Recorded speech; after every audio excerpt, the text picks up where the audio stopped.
Every time I come out here, Vinny's doing a job and you're holding his hand. Me and him split everything. We started yesterday. Get your hands dirty for a change. Do some welding and grinding instead of watching everybody else do. Every bike that needs to get built gets done. Everybody's working at all times. And you know what? 10 years. This is the kind of stuff we've been dealing with for 10 years. Every time the garage door slammed shut, it echoed like a war drum. The tension wasn't new. Paul Jr. had lived in the firestorm of that family dynamic for a decade. Vinny was always in the trenches, tools in hand, and yet somehow, Jr. was expected to juggle leadership and labor without complaint. But that was the rule in the Teutul family business. Get your hands dirty, or get out. What began as a shared dream between father and son became a battleground where loyalty, ambition, and pride collided. Orange County Choppers was more than a company. It was a legacy built on steel, sweat, and scars. But everything changed when Paul Sr. demanded $1.5 million from his own son. That demand fractured their already fragile relationship. It wasn't just about money.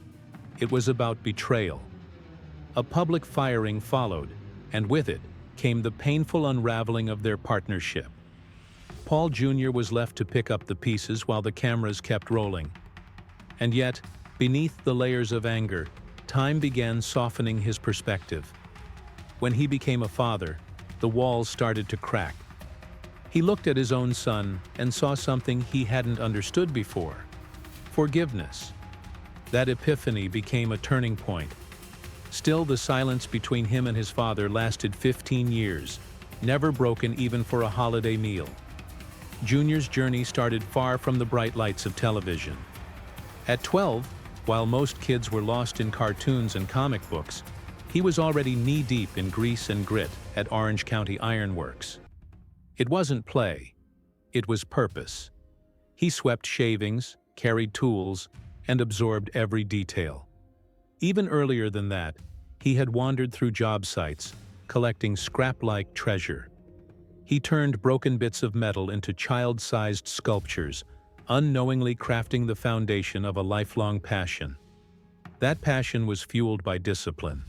By 14, his welds rivaled the seasoned pros. And not just in precision, in vision. He didn't just work metal, he understood it. But being the boss's son came with its own set of trials. Paul Sr. didn't coddle. He challenged, publicly, brutally. For every mistake, there was a reprimand. For every success, silence. Sr. believed in pressure, in hardening his son like the steel they molded. But it bred tension. Their creative instincts clashed hard. Where the father favored raw power and brute form, the son leaned into precision, symmetry, and style. One summer, Junior redesigned a stair railing to merge strength with beauty. His dad dismissed it, only to later approve it without a word. It was a quiet nod of respect wrapped in stubborn pride. As high schoolers studied algebra, Junior was blueprinting the future. He enrolled in a vocational program focused on metalwork. Instructors quickly realized he had more than talent. He had intuition. He could predict how a piece would behave before striking the torch. After hours, he practiced alone, chasing perfection. When he graduated, he returned to the shop as a force. By 19, he wasn't just helping. He was leading the railing division, a department responsible for nearly half the company's revenue. It wasn't nepotism. He earned every inch. Customers sought him out for his designs, willing to pay a premium for his touch. But something inside him yearned for movement. He became a collector of rare motorcycles and exotic cars, including a custom Shelby GT 500 and a Ducati Panigale. His timepieces also spoke volumes. Limited edition Audemars Piguet and a classic Rolex Daytona sat on his wrist, subtle nods to craftsmanship and legacy. But unlike many stars who spent wildly, Junior played it smart.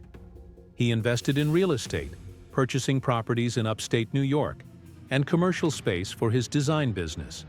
When he relaunched Paul Jr. Designs after parting ways with his father, it wasn't just about motorcycles anymore. It was about architecture, branding, and product design. He secured high-profile partnerships and quietly built a portfolio that extended far beyond the shop floor. His business dealings included design licensing and limited production builds that sold for premium prices. Behind the scenes, he had the foresight to protect his assets. Jr. held robust personal and business insurance policies, from health and disability coverage to comprehensive equipment protection and liability insurance for his design firm. It wasn't just about passion anymore. It was about sustainability. Paul Jr.'s financial playbook offers lessons to anyone navigating success in a volatile industry. Diversify your income, protect your assets, and never let emotion dictate business. He knew that fame is fleeting, but discipline leaves a legacy. His journey from a 12-year-old shop rat to a respected designer wasn't paved in luck. It was forged with sacrifice, resilience, and relentless creativity. But while the courtroom wars raged on, Paul Jr. wasn't sitting idle. He was building again. Only this time he was building something of his own. In late 2009, he launched Paul Jr. Designs. No longer in the shadow of his father's empire, he poured everything into the new shop. And unlike the early OC days, he now had financial backing, fans, and freedom. Within months, major clients came knocking. Geeko, Cadillac, even Blizzard Entertainment. These weren't passion projects, they were multi-million-dollar deals. His first Geico build alone brought in 6 figures. And while the world watched to see if he could stand alone, he answered with builds so bold and unique that they made headlines on their own. And the money? It followed. Paul Jr.'s net worth, which once barely scratched 6 figures during OC's early years, began to soar.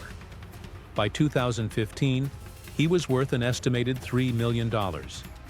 Today, that figure has more than doubled, with financial analysts projecting a steady rise fueled by licensing deals, design patents, and branded merchandise. But he wasn't just piling up cash.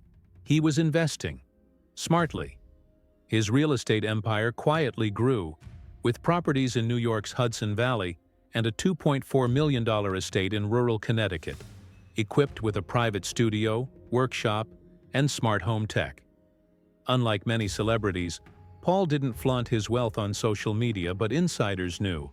His collection of vintage cars, including a meticulously restored 1967 Shelby GT 500 and a matte black Tesla Model S Plaid, spoke volumes.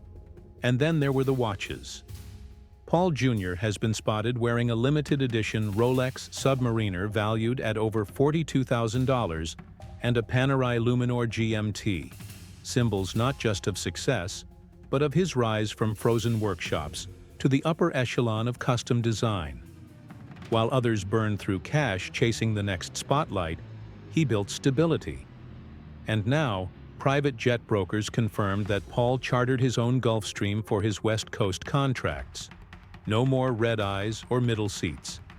His brand had quietly expanded beyond bikes and into lifestyle, where function met high-end form. Meanwhile, Paul Sr.'s journey was less smooth.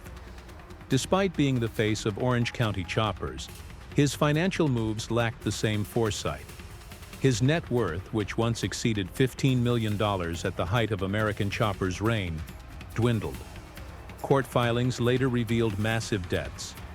In 2018, he filed for Chapter 13 bankruptcy, citing over $1 million owed to creditors and a mountain of unpaid legal fees. His New York mansion, once valued at over $2.9 million, sat on the market for years before finally being sold below asking, paused and said, "I don't need to prove anything anymore." It wasn't arrogance, it was relief. After decades of being seen as just the son, just the designer, he had forged a legacy of his own. A legacy that wasn't built on yelling or chaos, but on precision, passion, and pure grit. That line hit fans hard. It was more than just a quote, it was a turning point, and the emotional gravity didn't stop there. In a touching tribute episode, Mikey, often the comic relief of the show, opened up about his struggles during the peak of the family drama. He admitted to stepping away not just to find peace, but to avoid crumbling under pressure. Fans responded with overwhelming support, reminding everyone that behind the engines and egos were real people, carrying real weight. Even now, new generations are discovering their story. Not through cable reruns, but through TikTok edits, YouTube retrospectives, and fan forums that dissect every episode like scripture. And it's not just nostalgia, it's connection. People see themselves in that father-son conflict, in the fight for independence, in the struggle to be seen and respected. That's what keeps this story alive. And as for the future, Paul Jr.'s projected net worth could reach $10 million within the next 5 years, especially with his expansion into EV bike design and ongoing licensing deals with major brands. His latest partnership with a high-end Swiss engineering firm aims to develop modular, AI-assisted motorcycle components, a move that could redefine how custom bikes are built worldwide. And fans can't wait to see what's next. This story, once just about metal and engines, has evolved into something bigger. It's about ambition, pain, resilience, and a reminder that even under the harshest lights, transformation is possible. Paul Jr. stepped out of the storm his father helped create and carved a new path, not just in steel and rubber, but in legacy. And even though the cameras might not capture every detail, the audience is still watching, still hoping that somewhere down the road, reconciliation will catch up to innovation. From 2018 to 2023, they worked on a series of specials, but each one chipped away at the illusion that things were getting better. Off camera, the silence between father and son returned, deeper than ever. Paul Jr. focused on expanding his design brand, staying away from old wounds that never healed. Yet the public kept watching, hoping for closure that never came. As 2025 unfolds, it's become clear. This isn't a story of reconciliation. It's a lesson in accepting what may never be fixed. Still, Paul Jr. hasn't let that broken relationship define his life. In fact, he's built something extraordinary from the wreckage. His financial trajectory is nothing short of inspiring.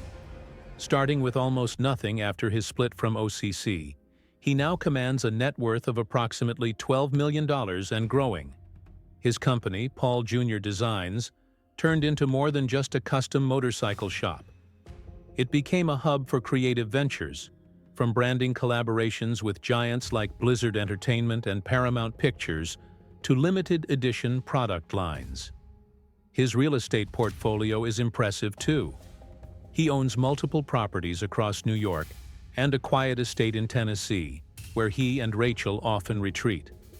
The estimated value of his real estate assets?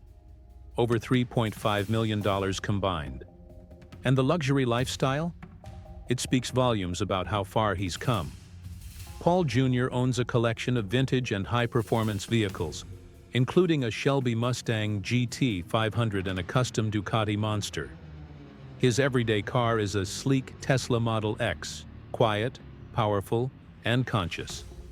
He has a preference for understated class, evident in his collection of timepieces like the Rolex Submariner and an Audemars Piguet Royal Oak. He doesn't flaunt it, but the man has style. Refined, not loud. One of the most surprising revelations is his behind-the-scenes business acumen. Paul Jr. made early investments in tech startups, one of which recently went public, adding a significant bump to his wealth. He's also involved in a sustainable energy company and serves on the board of a nonprofit that supports design education. These aren't vanity projects. They're long-term plays that show Paul Jr. is thinking beyond television. His insurance strategy over the years reflects a mind trained by hard-earned lessons. After years of litigation and the unpredictable nature of reality TV, Paul Jr. invested in high-coverage policies, from life and health insurance to business interruption and professional liability coverage. Insiders say his advisors put together a multi-layered risk protection plan to shield his family and business from further chaos. It's smart, it's measured, and it's everything he wasn't a decade ago. Together, they've mastered a rare balance, being a power couple without making it a spectacle. But perhaps the biggest shift is in how Paul Jr. has chosen to share his story. No longer just a TV personality, he's emerged as a motivational speaker. His appearances at leadership and faith-based conferences reveal a man who has gone through fire and come out refined. He talks openly about failure, family, and the strength it takes to rebuild.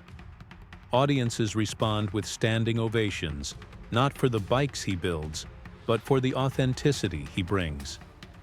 And what about Paul Sr.? His empire has faded. Orange County Choppers, once a household name, went through several rebrandings, location changes, and financial setbacks. The new OCC Roadhouse and Museum in Florida was a bold move, but hasn't replicated the energy of the original shop.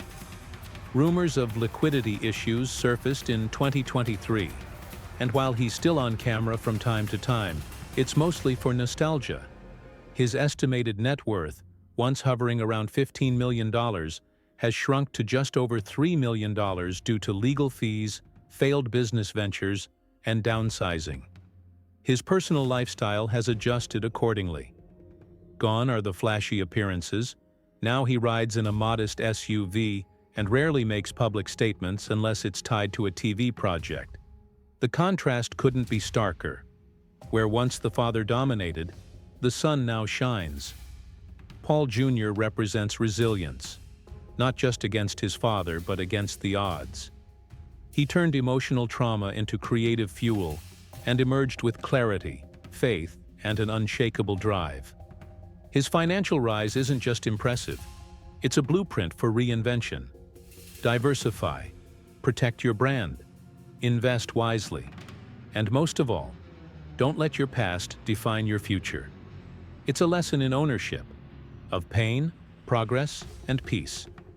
One fan wrote, "He didn't just break free, he built something better." And that resonates, because in an era where celebrity often means chaos, Paul Jr. chose calm. Where others seek drama, he sought purpose. It's why he remains a magnetic figure in American pop culture, not for the bikes, but for the man he became when the cameras stopped rolling. And while fans still ask if there will ever be a true reunion between Paul Jr. and Paul Sr., the answer seems clearer with every passing year. Some fractures don't mend. Some stories end not with a bang, but with a quiet resolve. The kind that says, "I survived, I learned, and I moved forward." So as 2025 continues to unfold, the final chapter of this story isn't about revenge or reconciliation. One built machines. The other built a media machine. Both left their mark in ways no one saw coming. If you loved this ride through fame, fortune, and two very different Pauls, hit that like button, drop a comment below with your favorite moment, or whose lifestyle you'd pick. And don't forget to subscribe so you don't miss what's coming next.